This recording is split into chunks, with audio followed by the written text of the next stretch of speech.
Chapter 2. Nightly Wretch. The light from the windows went with the sun beyond the mountains. Vigris sat in unbroken serenity, staring at an empty seat right across the table. The house was a cold barrow, and Elaine's echoes lay buried in its holes. Her smell was in the air, and felt stronger than ever. They haunted him, for the stench of her blood had also lingered there, clinging like an obsessed ghost whose claws were closing in on him. It crushed everything inside him, and he hated not being able to fight back. The supper before him remained untouched long after the final heat had left, and that echo, he swore he could hear her calling his name from the other room. In truth, it was silent. The dining room, the bedrooms, the whole house. It was disorderly too, but what disorder she had caused, he dared not clean. He feared that her last memories would go with the last chaos she had caused. The elf rose to his feet and made his way to the window. Darkness had fallen. It was a clear dusk, and the stars shone brilliantly over Farandel Heights, over the domes and the roofs and the smokes and the people trudging and hugging themselves in the cold. The city guards were seen moving about, lighting street lamps, and from his window Vigris could also see the flickering lights of houses that stood on the downward slope and beyond the walls. If he squinted by just a bit, he would notice the tiny sparks from the houses that dotted the now darkened patches of fields and forest far below where his house nestled. It was nearly his turn to watch. He had never been late before, and now that his daughter might at any point rise from the deep pool, he wanted to arrive early at the shrine of the dead. Vigris took his gravekeeper cloak, fastened a dagger onto his belt, and picked up a lantern before going out into the night. Outside was colder than he thought.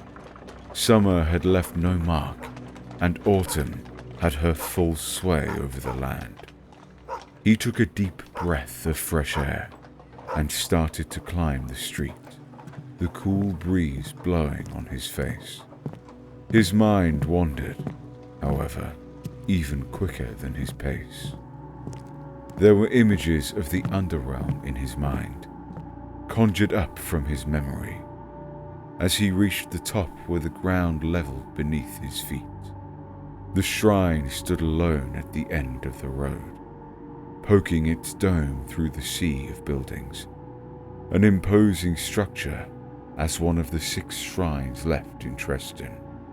It stood on a little square, from which 4 streets branched off, one of which toward the upward slant that led to the grand bridge before the Farandel Palace. "Your mother is here," said Sirin, a fellow gravekeeper, as he took notice of Vigris. He had been standing before the shrine entrance, cleaning up his blade. Vigris took off his hood. They were close, Mother and Elaine. He could not begin to imagine how devastated she must have been when the news reached her. "Go home now. I'll take it from here." Sirin nodded, sheathed his blade, and started to walk away with his awkward steps. He was tall and lanky, and every move he made felt unnatural. But on his way, he seemed to realize something, and broke his step. "I am truly sorry, Vigia, for what happened." He nodded. "Her Holiness will banish him. Justice will be done." "Let us hope so." Sirin then turned and left. The door of the shrine had always been loud. It creaked even when he swung it ever so carefully. Oil only helped for a while, so at some point years ago, he stopped trying, and now he had gotten himself used to its piercing screech. The noise must have travelled through the long hallway toward the pond of the revenants, for his mother's voice could be heard shortly after. Vigia? Yes, Mother. There were archways branching off the main hall, passageways that went round the circular shrine whose walls were lined with alcoves, each housing a body of the dead. Elaine's was in one of them. But unlike hers, some had been there for thousands of years, and he feared she would join those who had fallen into the abyss, the grand chasm, from which the Zilgan had arisen. And now, with the patron of death's influence growing, he feared her remains would rot, and that he would never see her rosy cheeks again. You're early. Well, can you blame me? Asked Vigris, as he reached the end of the hallway and entered the round room with the tall ceiling, where the body of water lay still. He found his mother sitting at the edge of it, looking down the endless depth of the pond. I swear, for several times I may have seen movement down there, said Rivnai, tucking a wisp of her brown hair behind her ear. Tears glinted on her hollow cheeks and on the pointy nose that resembled his. Do you think Elaine will emerge from the deep? She was still learning how to swim. Vigris took off his cloak and put it on the small table by the chair he often sat on to read. I don't know, Mother. Honestly, I don't. Rivnai turned to face her son, finding him stroking his slanted brows in severe uneasiness. She knew the gesture very well. I am convinced Isolde will help her. If not today, then very soon. He seated himself on the chair. People are unaware, and I can see why. But you, I thought you knew. Knew what, Vigia? Of her absence. She was perplexed. And? It is unlike what she has done in the past. Can you not see? But she has done so in the past. Surely she will return. He let out a nervous laugh. No, not like this instance. Not even Lisvinia knows where she is, Mother. Can you imagine? Have faith, my boy. Her eyes had always been brilliant, as though, after the thousands of years she had lived through, her will to live remained intact. Vigris shook his head as if in disbelief of what his mother had just uttered. She may have been absent before, but never this long. You know it yourself. It was never without letting us know where she goes and when she will return. I sense that something is brewing. The gods' affair. Something we are not privileged to know yet. Rivnai turned to look into the water once more. Conjectures are like divining into water. You never know what lies underneath the surface. It may kill you, but if there is nothing in it, you have only gotten yourself soaked for the mere sake of it. I am not talking of conjectures, Mother. Vigris rose to his feet and approached her. The enemy is closing in from the south and southeast. Enemies, I should say, for there are two, perhaps more. Who knows at this point? If the first nation in Gotterhavn is about to fall, it would be Treston. Novakra has yet to make another expansion. It has been what? 5 years? 6 perhaps. Ever since Zilgan's army lay waste to their dominion, their attention has been diverted somewhere else. Which is my point exactly. Something is brewing. Isolde has been too preoccupied with building, not arming Treston. We are so unprepared for another war.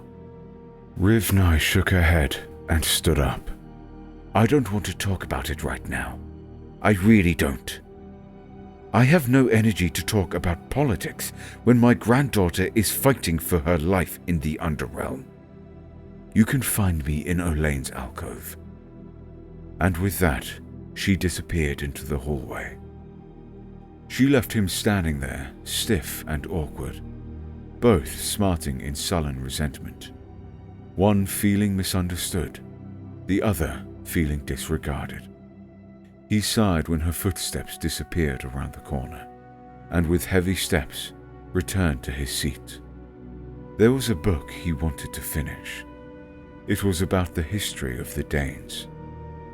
He reckoned hours had passed when Rivnai came back to stare at the pond once again.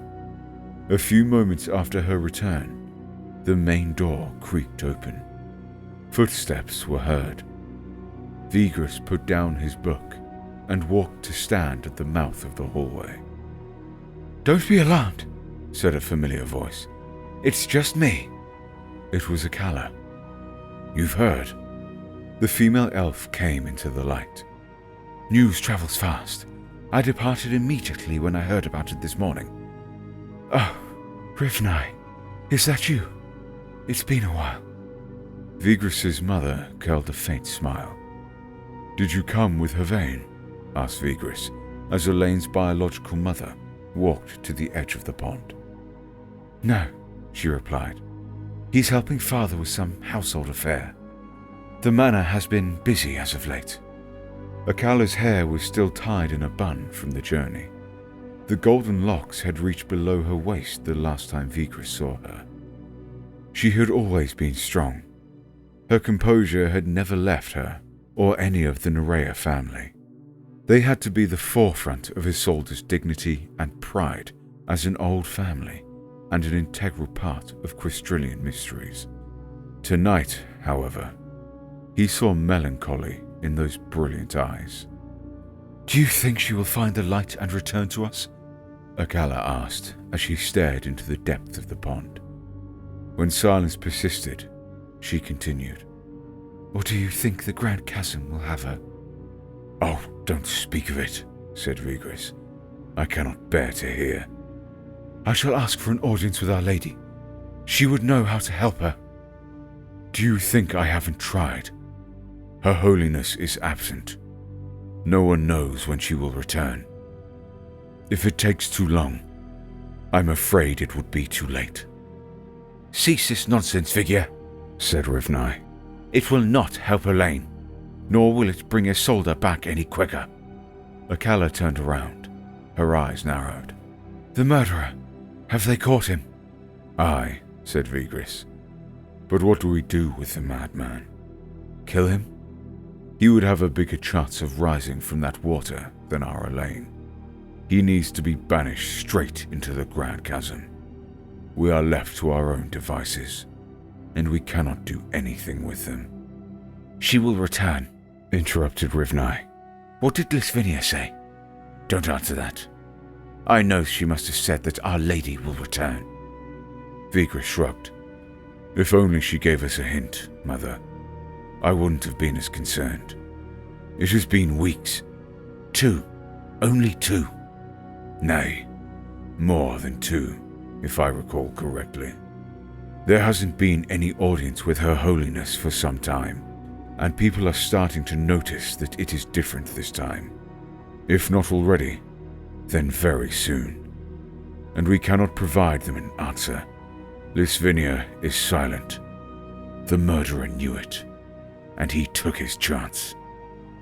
"Perhaps you could join the vigilance," interrupted Akala, addressing her former husband. She seemed to have sensed the heat in Vigris's chest. "I'll stay here with Rivnai. You can go and help the watchers." Vigris nodded. He felt he needed some air. "Very well," he said. "Take care of Mother." He then grabbed his suede cloak and walked away. Some burden seemed to have been alleviated as he stepped outside. The wind whistled on the hillside, through the woods, sawmills, and houses at the bottom of the vale. Other than that, the valley was still tonight. There were lights dotting the sides of the river Haisa and on the slopes. coming from the windows and lanterns of the vigilance groups moving through the country paths. Vigris made a descent down the hill on which the city stood, letting himself lost while gazing at the stars. The old gate was closed, but he noticed that the wicket door was open. Some guards were sitting around a fire grate at the mouth of the gatehouse, some patrolling the main streets and the battlements. Their voices echoed on the cliffside and wall, that it was possible for the ground guards to speak to those on the parapet despite the extreme height. "Vigia!" One of the guards recognized him. "Joining the vigilance, are you?" Vigris nodded as he walked past the group. "Leave some for me, eh?" He nodded at the meat they had been cooking. "Only if you promise to bring some jugs from the trophy ale." They all laughed. "Stay safe out there." "I will," replied Vigris.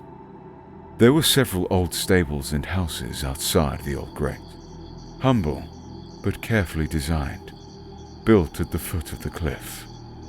They remained a constant view every now and then as they huddled close to the river that ran on a gradual descent until it reached a crossing by the river. There was an old tavern at the crossroad, and it was there the folks who joined the vigilance usually gather before departing in groups. Trophy Ale was the name of the tavern. It had an inner courtyard, and the entrance stood on the wall of the archway. There were laughter and clapping, and sometimes seats being dragged on the floor. It was no stranger to travellers from Votten, Novakra, and Dayroth, sometimes as far as the Hazrian archipelago in the east. Dresden saw high traffic due to its location, and Trophy Ale stood in the midst of it, right before the capital. "Ah, Vigris," exclaimed a man who had only just come out of the tavern. "What is a gravekeeper doing out here? Finished your watch?" "Oh, so now I cannot breathe fresh air," replied Vigris, smiling. He laughed. "Are you coming for a drink, or are you joining the vigilance?" "The latter, I'm sad to say." "Well, the groups have already departed." "That's fine. I'll remain here until one of them come by. Will you join me?" "I really want to. I do. But my wife would beat me again." Stomping hooves could then be heard crossing the bridge. There was a rider, a torch in his hand, hurrying with a face so pale. He was about to ride straight toward the city gate when he noticed Vigris and slowed down. Fear was written all over his expression. "You are an equerry, sir, if I'm not mistaken?" asked the rider. "Yes." "There's a vampire in Hamdrin. Come with me." "A vampire?" "I almost didn't believe it myself, sir. But there he is, in Hamdrin." "By her beauty. We better hurry then." The rider vaulted off his horse. "Perhaps you should ride alone. Faster that way." He offered the rein. Without a second thought, Vigris hopped into the saddle, fumbled at his dagger to see if it was secured, and took a deep breath. "Hamdrin, eh?" The villager nodded and handed him the torch. "Hurry, sir." Vigris wasted no time, and rode off into the night. A vampire, deep in Dresden, he thought to himself. He'd heard of the roaming vampires and werewolves that haunted the borders. Never had he imagined them daring enough to venture deeper into Isolde's territory. He had become used to hearing stories and encountering them outside of Dresden, that having one at the doorstep of his home felt almost surreal. A vampire dared to walk within miles from Isolde's divine seat. He repeated to himself over and over, since it could not seem to sink in. The village was not too far from the crossroad, but it felt as if it were. He passed several holdings before Hamdrin came into view. Its lights, rather, and tonight they were especially bright, as folks with torches were seen standing at its gate. He rode closer and closer, and finally got within earshot that some heads turned towards him upon hearing the drumming of the hooves. To his surprise, the vampire had in fact been caught. It's Lord Hatriel, one of the villagers shouted. What do we do with the wretch, sir? Burn him. Skin the blood-sucking dog. Let him burn in the sun comes morn. Where is your Death Lord now, Vermin? Words and curses were thrown around. Some kicked the vampire to add to the insult. Silence! Vigris dismounted and studied the vampire. He was a scrawny human, clad in a rugged black cloth, a battered specimen of monstrosity, undead and unlamented. His hands were tied, and his neck, like a dog, was choked by a leash. There was no air of intimidation in him. It seemed as though all characteristics of a predator had left his bearing. Who are you? Asked Vigris. Please, sir, have mercy, said the vampire. I mean no harm. If he were a liar, he did not lie with his words alone, for the look on his ashen face was pitiful. What's your name? The name's Noska. I swear, sir, I mean no harm.